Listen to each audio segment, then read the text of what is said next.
Hello, hello.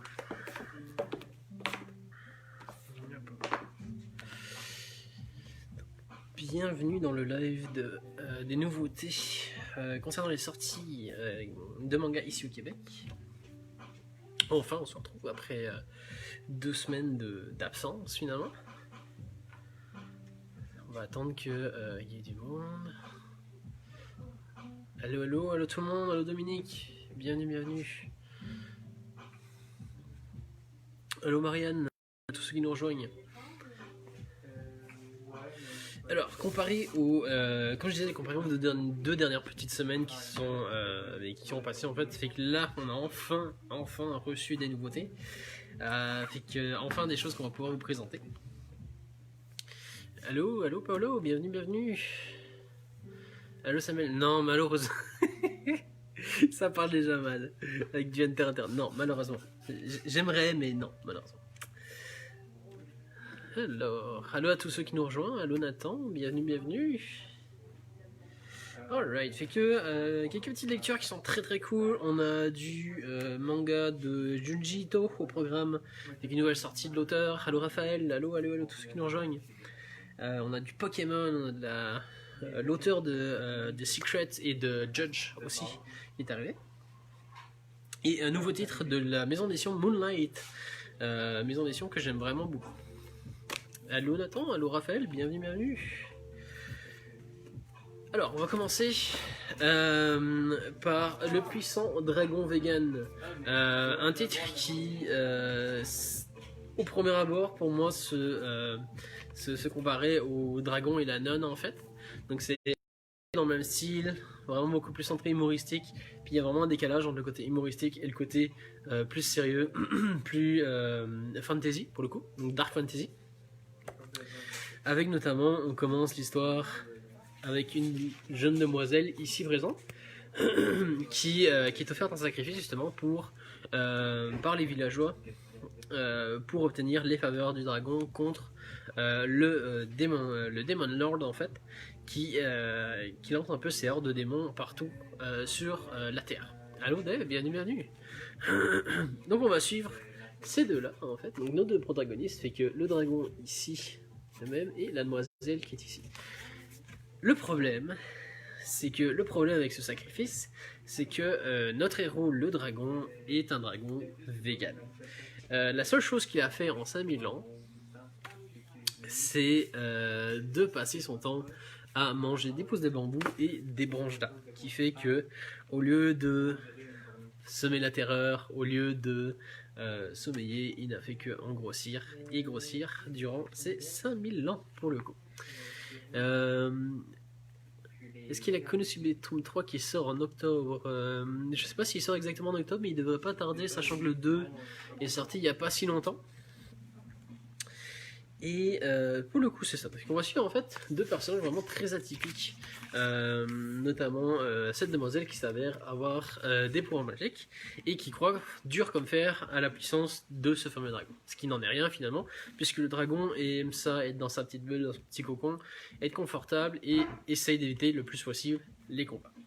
Il va y avoir un petit jeu, et puis il y a beaucoup d'humour, comme vous pouvez voir les faces ici qui sont juste hilarantes. Beaucoup d'humour, et le dragon dans un premier temps va essayer de tout faire en fait pour s'en débarrasser et de retourner à son train-train quotidien très paisible en fait. Et mine de rien en fait, pour essayer de se débarrasser de cet enfant gênant finalement dans sa tranquillité quotidienne, il décide de la raccompagner jusqu'à son village, et c'est à partir de là où tout s'embraye, tout commence à s'enchaîner. Dans le sens où il arrive, il dit bon bah écoute, malgré le fait que je sois vegan, que je n'ai pas envie de faire peur, j'ai pas envie de, je veux juste être bien dans ma grotte, il faut quand même qu'il fasse impression. Fait qu'on peut voir en fait les deux contrastes de dessin, donc notamment ici, qui est un dessin vraiment très très cool, qui est très maîtrisé par l'auteur. Et finalement, il s'avère que durant cet échange-là, le dragon avec la petite fille va lui dire bon bah écoute, à défaut de te manger, ce que je vais faire, c'est que je vais manger une partie de ton âme. Le truc, c'est que bah, forcément il peut pas vraiment manger une partie de son âme, fait que tout un effet placebo va se mettre en place au niveau de la demoiselle.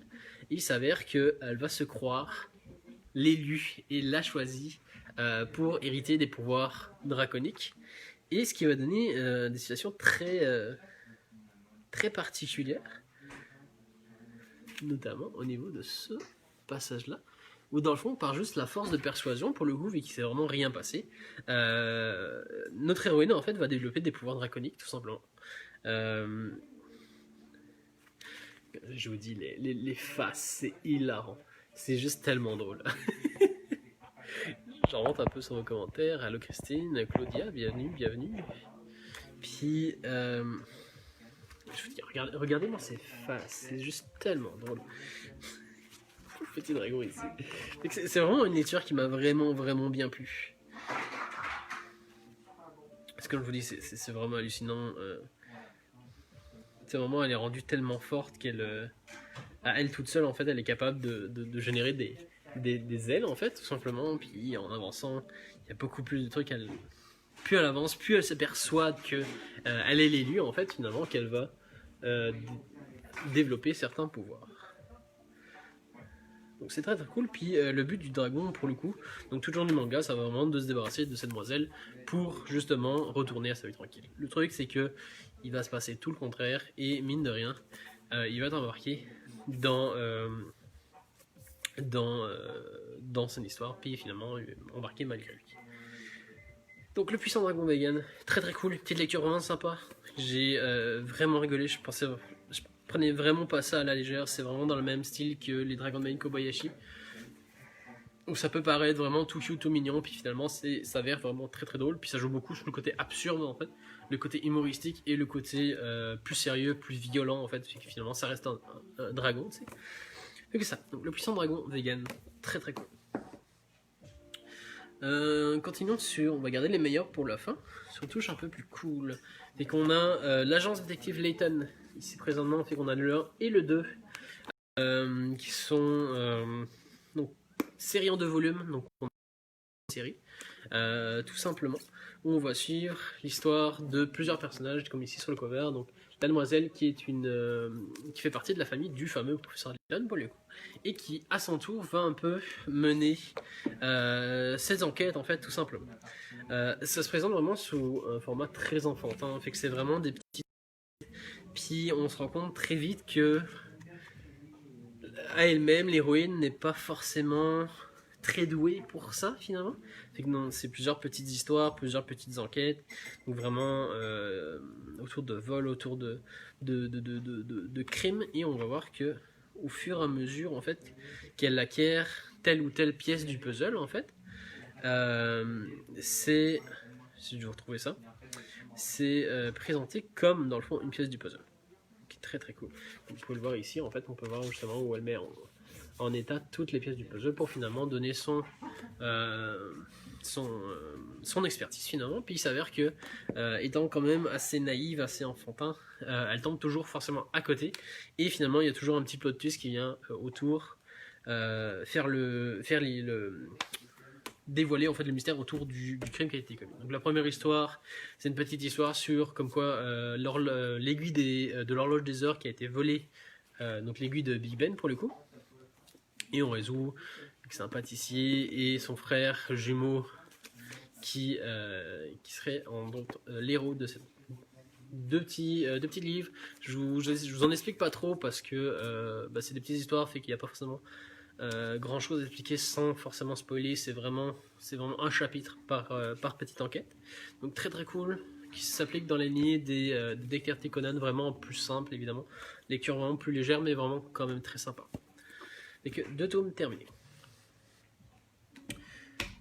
Ensuite on va commencer avec un auteur qui est très connu pour le coup, qui est Yoshiki Tonogai, l'auteur qui fait Secret, l'auteur qui fait Dark, Judge et compagnie. Michel qui nous dit bonsoir, est-ce qu'on vous a déjà parlé de Nun? Non malheureusement, mais on l'a en boutique. On parle principalement des nouveautés, donc des nouvelles sorties ici au Québec. J'ai présenté, attends on va reprendre, j'ai pensé le puissant dragon vegan et l'agent détective Layton. Donc c'est pas mal, Michel, c'est pas mal les sorties qui sont qui sont arrivés ici au Québec, qui sont sortis cette semaine. Puis on fait un petit topo de comment ça fonctionne. Mais nous, très très bon.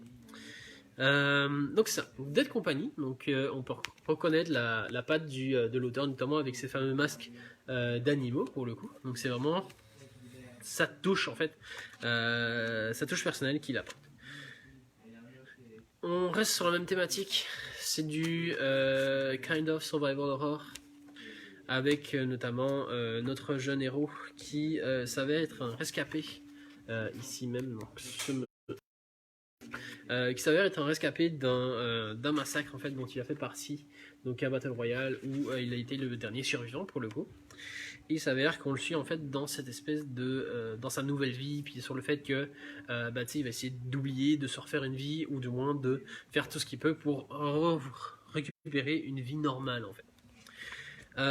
Puis pour le coup, toute l'histoire commence des moments où il rentre dans ce qu'on appelle la Dead Company en fait. Donc c'est une compagnie qui a l'air quand même assez ouvert d'esprit et qui est sur l'informatique, qui traite de jeux vidéo. Donc c'est une compagnie de création de jeux vidéo, de gestion de jeux vidéo pour le coup. Et il s'avère que notre héros dans cette compagnie a été embauché sur dossier en fait. Ce qui fait, dans le fond, on va très vite apprendre que le pourquoi du comment il a été embauché en fait, c'est parce qu'il a été le survivant de ce massacre là en fait, tout simplement.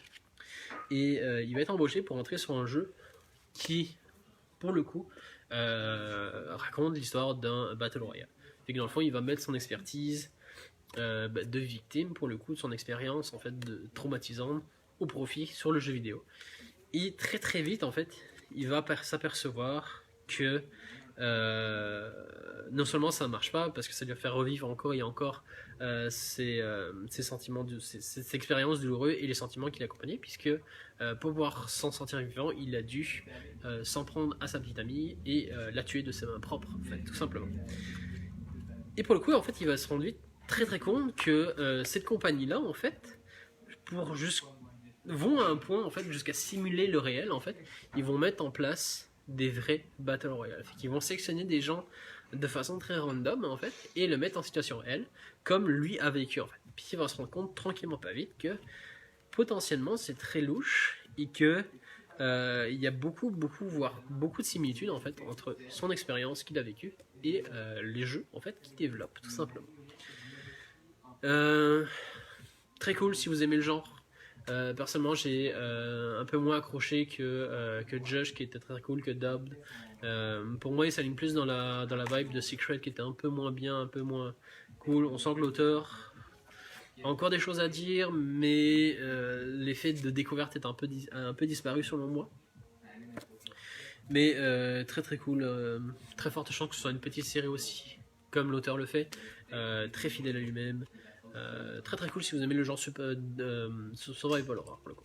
Donc, Dead Company, de l'auteur de Secret et Judge. On garde les meilleurs pour la fin évidemment. Donc on va sur du Pokémon.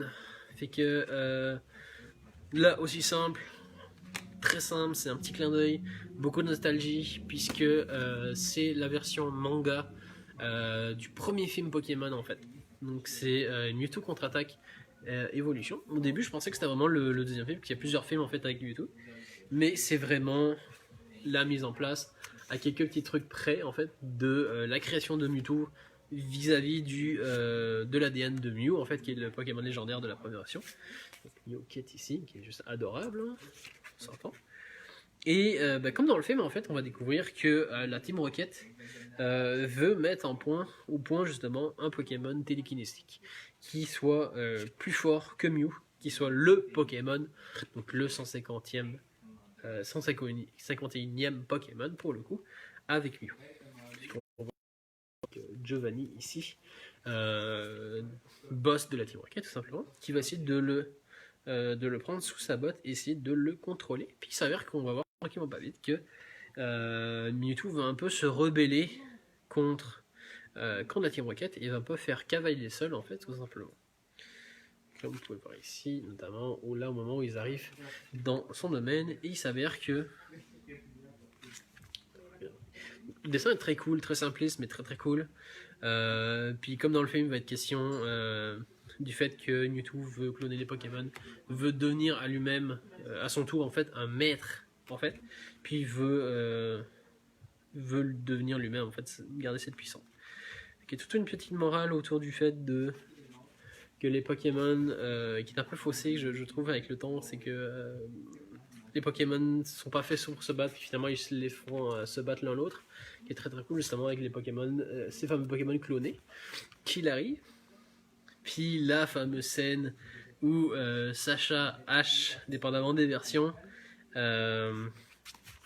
notamment au moment où Mew apparaît, où justement il va se sacrifier pour sauver Pikachu pour le coup, donc Pikachu qui refuse de se battre tout à la fin et qui va se transformer en pierre tout simplement. Donc c'est une scène qui a ému pas mal de monde, moi le premier à l'époque, notamment avec Ash, puis Pikachu qui essaye de l'électrocuter au fur et à mesure pour essayer de le réveiller. Scène qui a, si vous avez tous mon âge ou si vous aimez Pokémon, on a ému plus d'un, où on voit dans le fond Pikachu pleurer, on voit après ça tous les autres Pokémon pleurer sur le fait que Sacha s'est fait pétrifier et qui fait que ça va mener sur une épine. Vraiment, vraiment nostalgique. Si vous aimez la série Pokémon, c'est très très cool. Dominique Kennedy, petite question hors sujet. Amélie est-elle encore la gérante? Alors, pour le moment, on a Gwen en fait qui s'occupe de la boutique dorénavant. Donc Amélie sera toujours présente, elle passera toujours en boutique, mais c'est Gwen qui reprend la main. Donc c'était Mewtwo contre-attaque. Si vous voulez de la nostalgie, n'hésitez pas, c'est super cool. Alors, mes deux gros highlights de les lectures de cette semaine pour le coup. Avec, même chose, une autre série en 2 volumes. Une série donc éditée par la maison d'édition Moonlight. Je sais pas, pour ceux qui suivent assidûment, qui se rappellent de cette maison d'édition qui avait fait le prix du reste, c'est le prix du reste de ma vie en fait, qui sont toutes des séries un peu à la Death Note, dans le sens où il y a toujours une petite réflexion, une petite enquête, un petit mystère, et pour le coup est très très cool, outre le fait que magnifique, je trouve que c'est vraiment 2 covers très cool. Série en 2 tomes, terminée, tout simplement, où on va suivre l'histoire de notre jeune héros ici au devant, qui depuis le début du manga en fait, je sais vous trouvez le nom parce que c'est très nouveau, qui essaye en fait de mettre le main sur le Kyokuya. Donc Kyokuya qui se représenterait sur cette forme là en fait, un monsieur avec un impair et un chapeau, qui est une personne, les dessins sont super beaux, qui est une personne en fait qui vole les souvenirs heureux ou malheureux en fait, des personnes, tout simplement. Et qu'on va suivre notre héros qui va embarquer sur ça. C'est un mystère qui le tracasse, et c'est quelque chose que touche personnellement, puisque son ami d'enfance, présentement en fait, il s'est passé quelque chose dans leur enfance, que son ami d'enfance aurait rencontré cet homme-là, puis lui suppute en fait que c'est ça. Puis depuis ce moment-là, dans le fond, il enquête sur essayer de trouver justement ce fameux homme mystérieux pour le coup, donc ce fameux Kyokuya. Et pour ce faire, on va voir très vite qu'il va rencontrer une autre demoiselle dont laquelle il va tomber amoureux. Il s'avère que tout au bout en fait, vu qu'elle a subi un traumatisme, puis le fait de fréquenter notre héros, ça va un peu l'aider. Et il s'avère qu'à un moment donné, dans le fond, il veut la recroiser. Et il s'avère en fait que cette personne a été encore une fois victime. En fait. Donc dans le fond, ce Kyokuya en fait frappe vraiment proche dans son entourage. Très très cool. Puis on va voir par la suite qu'il va embarquer avec un avocat qui s'intéresse aussi à la légende et qui va l'aider notamment à essayer d'enquêter. Très très cool. Il y a des retournements de situation qui sont très nice. Un peu, ça m'a vraiment fait penser un peu au film Memento ou qui est des films en fait qui jouent beaucoup sur ce côté-là en fait, sur ce côté mystère et sur ce côté en fait où ça va vraiment surprendre le lecteur. tout simplement, et tu lis ton truc, puis tu penses pas forcément, puis il s'avère que bim, il y a quelque chose qui se passe, puis ce quelque chose en fait va remettre tout, non seulement va te prendre tout dépourvu en mode ah ouais, je l'avais pas vu arriver, et du fait que ça va modifier en fait la façon dont tu abordes le manga et la façon dont tu continues l'histoire en fait. Très cool. Dans la même lignée que les autres livres sortis de Manabook, notamment Le prix du reste de ma vie, qui est très cool. 2 tomes terminés. J'ai pas encore lu le tome 2, je l'ai commencé, je l'ai pas terminé. Il s'aligne dans la même direction. 2 tomes, c'est très bien expliqué, c'est largement suffisant. Et il y a une belle petite fin là. Donc c'est pas mal sûr que si le 2 me plaît, ça finit chez moi sans faute. Donc le dévoreur des souvenirs 1 et 2. Chez Manabook. Alors, le plus beau. Donc c'est plus une sortie française, mais on attaque avec de l'anglophone pour le coup. C'est le seul, mais c'est important de le notifier puisque c'est un auteur qui est quand même très connu. Je ne vais pas patienter plus longtemps. C'est Junji Ito en fait. Donc avec Venus in the Blind Spot. Simplement, avec le cover est juste magnifique, tout simplement. Sachant que la couverture est réversible et c'est exactement la même couverture en fait, et ça va permettre en fait de le mettre en poster en fait, tout simplement. Alors, avant de commencer, il faut savoir que c'est un recueil d'histoires courtes, comme l'auteur le fait souvent. Donc c'est plusieurs petites histoires dans un recueil. On sait qu'il est très friand, notamment à l'époque. Il avait fait les Junji Ito Collection, qui sont plusieurs histoires courtes qu'il a fait tout au long de sa carrière et qu'il a compilé en une série de bouquins, si on peut dire ça. Couverture très cool, rigide, et c'est très drôle les coïncidences, puisque il s'avérait qu'en préparant, puis hier soir, quand je préparais la lecture et tout ça, il s'avérait que j'ai regardé une biographie sur Lovecraft, comment sa vie, tout ça, tout au niveau de ses travaux, et il s'avère que j'ai découvert un nouvel artiste. Alors, je vous retrouve le nom parce que c'est important ça, c'est Beksinski. Donc pour ceux qui connaissent, c'est assez atypique, et c'est un peintre polonais en fait qui faisait beaucoup dans la peinture, la sculpture et le dessin. Allô Ranza, bienvenue. Et lui aussi jouait un peu dans les horreurs, puis il aimait ça en fait, retranscrire un peu déjà les horreurs de la guerre, comment les fins fonds de son imaginaire, l'impression qu'il avait de ses rêves, puis vraiment, c'est vraiment quand même assez impactant, puis, mais c'est très cool, puis j'aime vraiment beaucoup l'auteur. Et il s'avère pour le coup que, par coïncidence, il s'avère que ici on a un petit dessin hommage à Lovecraft avec French Eastmouth, justement avec des petits tentacules et tout ça, donc c'est clairement un petit dessin, à savoir que Lovecraft c'est un auteur qui a vraiment eu beaucoup d'influence sur la carrière de l'auteur et qui a encore beaucoup d'influence. On a justement une première peinture ici de Beksinski pour le coup, que j'ai complètement découvert par hasard, même jour. Et il s'avère que donc la première histoire en fait commence par cette image. Donc c'est assez quand même, c'est Junji Ito. Oui non, je vois que ça dégote un peu des gens, mais c'est très cool. Puis c'est vraiment ce feeling de tu lis ça, puis t'es un peu dégoûté, mais t'es tellement curieux, puis c'est fascinant, puis tu prends ça en compte, puis tu lis, puis tu peux plus t'arrêter. Moi c'est ce que j'ai ressenti sur la lecture. Et pour le coup, la première image du volume c'est ça, et il s'avère que exactement dans cette position là en fait c'est un des dessins que Beksinski a fait dans sa carrière tout simplement. Donc c'est un énorme clin d'œil tout simplement à l'auteur. Dans la première histoire, je ne vais pas toutes les vous les dire, mais dans la première histoire on suit une nouvelle série de meurtres en fait assez particuliers, puisque au fur et à mesure de l'histoire en fait on va suivre dans le fond des séries de meurtres donc comme ça. Et plus on va avancer dans l'histoire, plus il va être question, on va retrouver justement des cadavres cousus ensemble en fait. Et plus on avance, et plus il y en a. Donc, tout ça associé avec une espèce de band un peu spéciale qui serait probablement responsable derrière ça, qui chante une musique quand même assez weird. Et qu'on va suivre notre héros qui est un Ikikomori en fait, qui est un peu reclus sur lui-même, et à l'occasion d'une sortie, d'une ancienne réunion de collège en fait, de camarades de classe, il va essayer de voir qu'est-ce qui se passe vraiment sur ça. C'est très cool aussi de vous montrer d'autres images, notamment cette période de Noël, notamment avec des décorations qui sont faites. C'est de l'horreur, hein, clairement. Je vais essayer de vous aider les images un peu plus trop choquantes, mais c'est Junji Ito, c'est vraiment fait pour déranger. Et pour le coup, donc, très très cool. Puis c'est vraiment des. Je pensais pas.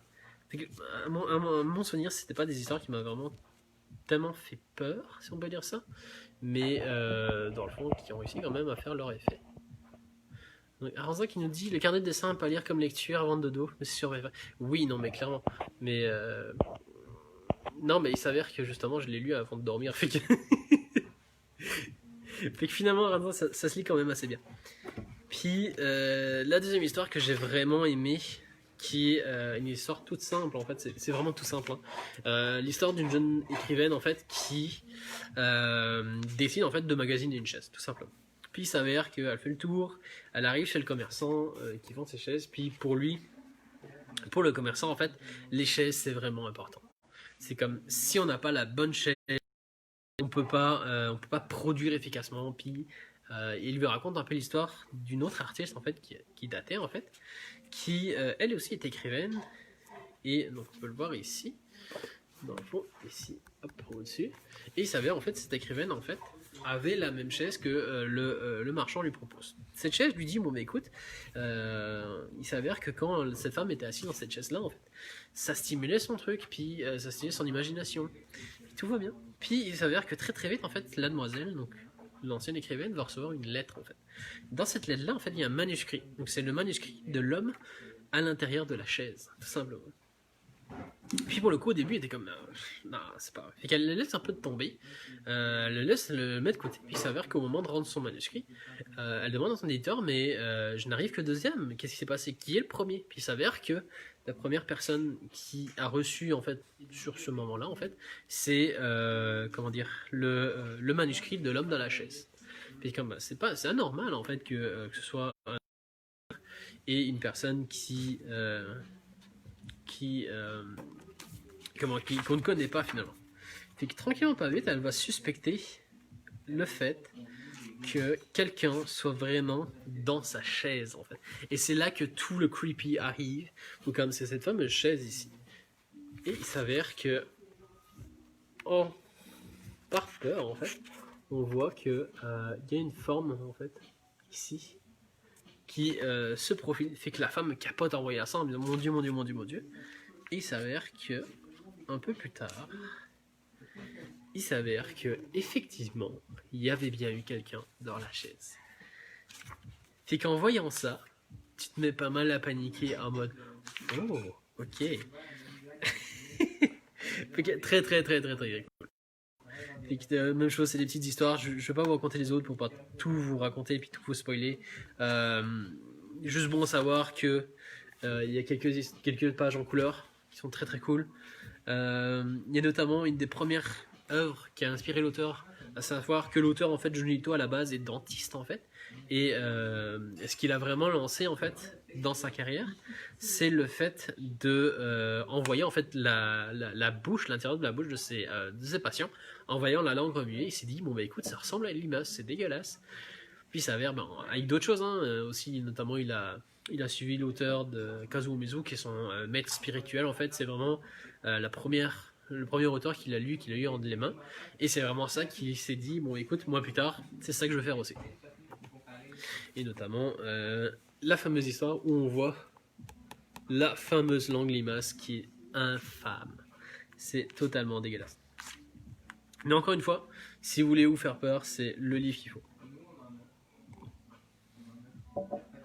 Et petit bonus,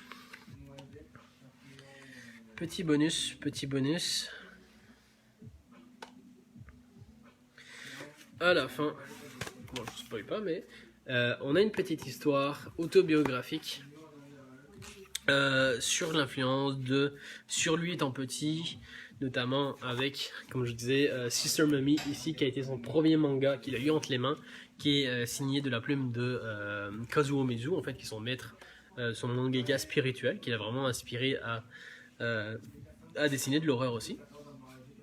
Et on voit un peu comment ça s'est vraiment passé. C'est vraiment autobiographique. Si vous aimez l'auteur, c'est très très cool, c'est très passionnant. Et on voit un peu toute son évolution. Puis après ça, dernière histoire, c'est une autre histoire. Même chose que je vous raconterai pas. Même chose avec des images couleurs, très très cool. Donc c'est vraiment une magnifique édition. Pour vrai, j'hésite vraiment.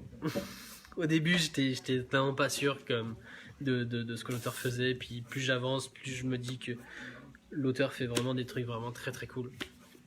Fait que il va falloir que je me relance dans la lecture de ce qu'il a fait.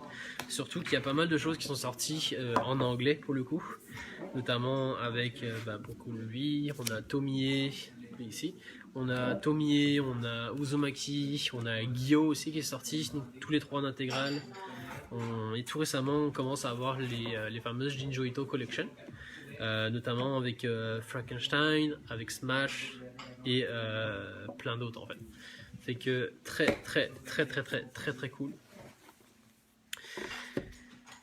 Si je devais en choisir un, alors,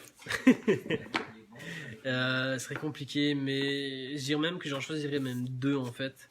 C'est vraiment le Devereur de souvenirs qui est très très cool, qui m'a vraiment surpris. Comme je vous dis, un peu comme j'ai eu le même feeling que si je regardais un Memento de Nolan ou un Shutter Island. Et évidemment Junji Ito définitivement.